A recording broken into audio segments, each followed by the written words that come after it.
Assalamualaikum warahmatullahi wabarakatuh. Bismillahirrahmanirrahim. Alhamdulillahirabbil alamin. Wassalatu wassalamu ala asyrafil anbiya'i wal mursalin sayyidina wa maulana Muhammadin wa ala alihi wa sahbihi ajma'in. Amma ba'du. Alhamdulillah, kita masih diberikan kesehatan oleh Allah. Semoga dengan kesehatan ini menjadikan kita untuk terus rajin beribadah serta giat untuk thalabul ilmi. Di video kali ini kita akan belajar tentang toharoh. Kenapa sih kita perlu belajar toharoh? Karena di dalam Islam, toharoh itu memiliki posisi yang sangat penting. Bahkan dalam kitab-kitab fikih, bab toharoh menjadi bab yang pertama dipelajari. Oleh karena itu, pada kesempatan kali ini kita akan belajar tentang bab toharoh bersama-sama. Toharoh secara bahasa adalah an-nazafatu wan-nazahatu minal aqdzar, bersih dan suci dari kotoran. Sedangkan secara terminologi yaitu raf'ul hadasi wa zawalul khabasi, mengangkat hadas dan menghilangkan najis. Jadi, yang dimaksud dengan toharoh yaitu pembersihan dari segala kotoran, baik yang tampak maupun yang tidak, baik dohir maupun batin, baik indrawi ataupun sifati. Dilihat dari definisi toharoh secara umum, maka toharoh ini dibagi menjadi dua jenis, yaitu toharoh batiniah dan toharoh lahiriah.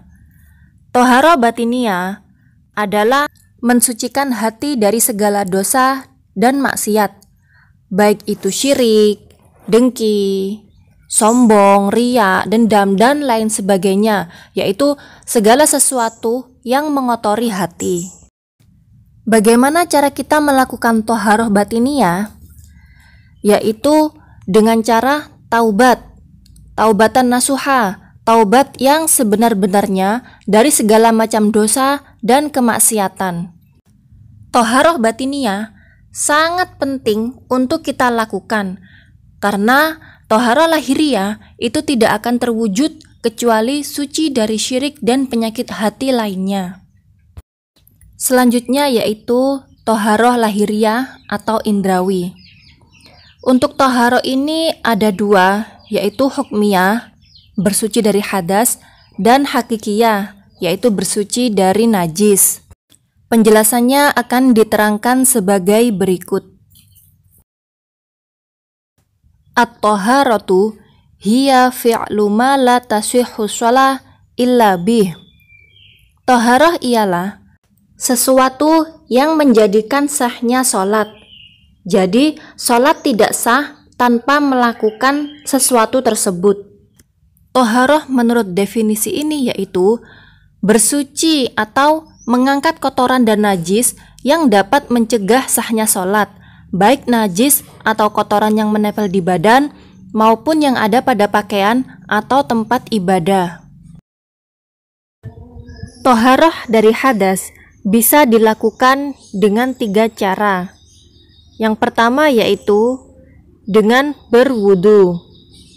Yang kedua bisa dilakukan dengan mandi.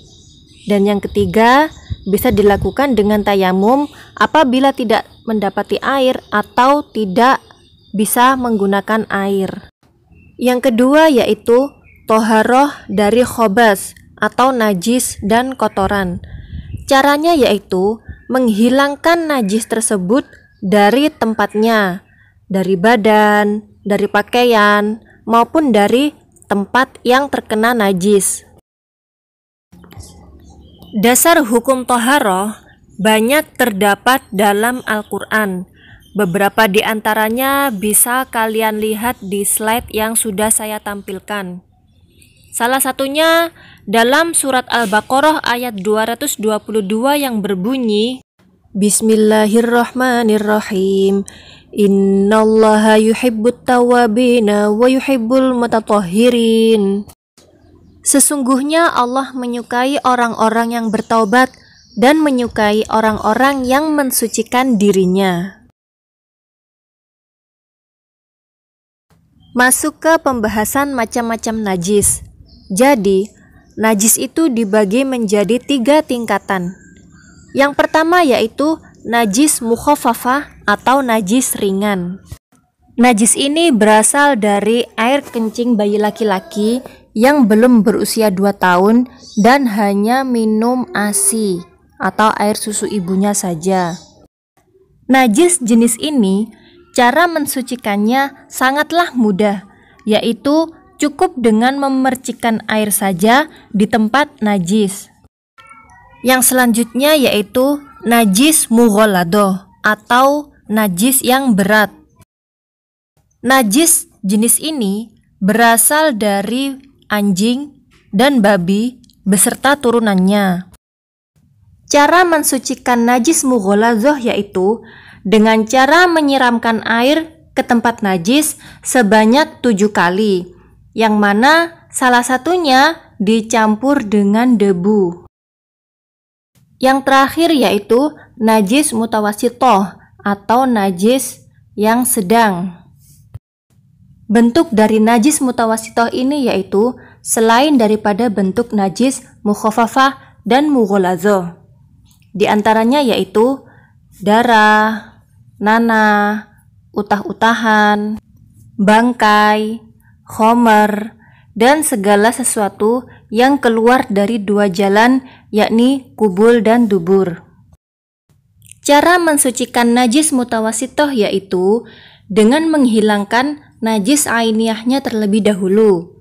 Kemudian dilanjut menyiram dengan air hingga hilang sifat-sifatnya, yaitu bau, rasa, dan warnanya.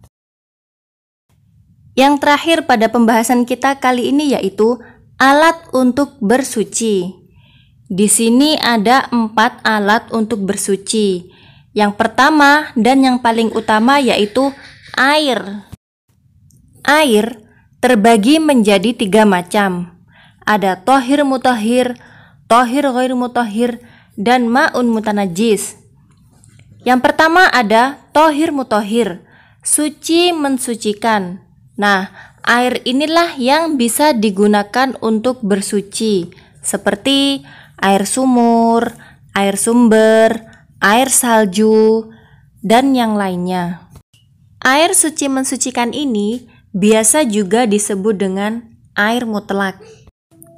Selanjutnya yaitu thahir ghairu mutahhir, suci tidak mensucikan, alias tidak bisa digunakan untuk bersuci. Seperti air mustakmal. Air mustakmal adalah air yang sudah digunakan untuk berwudu atau mandi jenabat. Dan juga air yang sudah tidak mutlak lagi, seperti air teh, air susu, air kopi, dan lain sebagainya. Yang ketiga yaitu ma'un mutanajjis, air najis. Air jenis ini tidak bisa kita gunakan untuk bersuci, seperti air yang kurang dari 2 kulah yang sudah kemasukan najis, atau air yang lebih dari 2 kulah yang kemasukan najis hingga berubah sifat kemutlakannya, yaitu berubah bau, rasa, dan warnanya. Alat untuk bersuci selanjutnya yaitu sama. Sama digunakan untuk mensucikan kulit binatang. Yang ketiga adalah batu. Batu bisa digunakan untuk bersuci atau beristinja sebagai pengganti jika tidak ada air, dengan syarat sebagai berikut. Yang pertama, dengan menggunakan minimal 3 buah batu. Yang kedua, batu yang dipilih dapat membersihkan tempat keluarnya najis. Yang ketiga, najisnya itu belum sampai kering. Yang keempat, najisnya belum berpindah tempat. Yang kelima, najisnya tidak terkena benda najis lainnya. Yang keenam, najisnya tidak melampaui sofha atau daging tebal dari kedua belah pantat yang menyatu rapat ketika berdiri, dan hasyafah atau kepala penis yang dikhitan. Yang ketujuh, najisnya tidak terkena air, dan yang terakhir, batu yang digunakan itu suci. Sekarang pertanyaannya adalah, bolehkah beristijmar dengan menggunakan selain batu? Karena kita lihat di beberapa tempat itu tidak menggunakan air, tetapi ada yang menggunakan tisu. Nah, itu apakah boleh? Perlu diketahui bahwa menggunakan alat untuk bersuci yang selain air itu boleh digunakan ketika kita tidak menemukan air. Jadi, jika ada air tapi kita menggunakan alat selain air, itu belum memenuhi syarat untuk bersuci. Tetapi, jika memang benar-benar tidak terdapat air ataupun batu, maka kita boleh bersuci menggunakan alat yang mempunyai sifat seperti batu. Yaitu, yang pertama, benda tersebut bisa digunakan untuk membersihkan bekas najis. Yang kedua, benda tersebut tidak kasar dan juga tidak licin, karena tujuannya adalah agar benda tersebut bisa menghilangkan najis. Yang ketiga, benda itu bukan sesuatu yang bernilai mulia atau terhormat, seperti emas, perak, permata, sutra, makanan, dan lain sebagainya.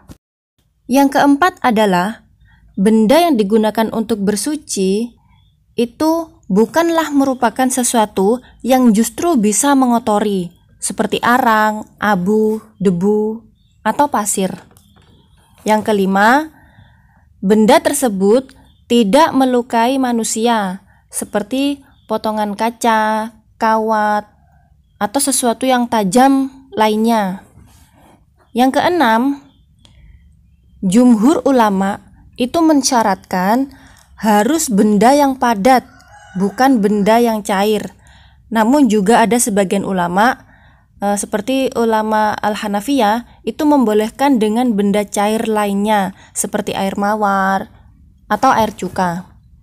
Yang terakhir, benda yang digunakan untuk beristinjak itu adalah itu harus suci, sehingga beristijmar dengan menggunakan tai atau kotoran binatang itu tidak diperbolehkan. Sekian yang dapat saya sampaikan, kurang lebihnya mohon maaf yang sebesar-besarnya. Ihdinas syiratal mustaqim. Wassalamualaikum warahmatullahi wabarakatuh.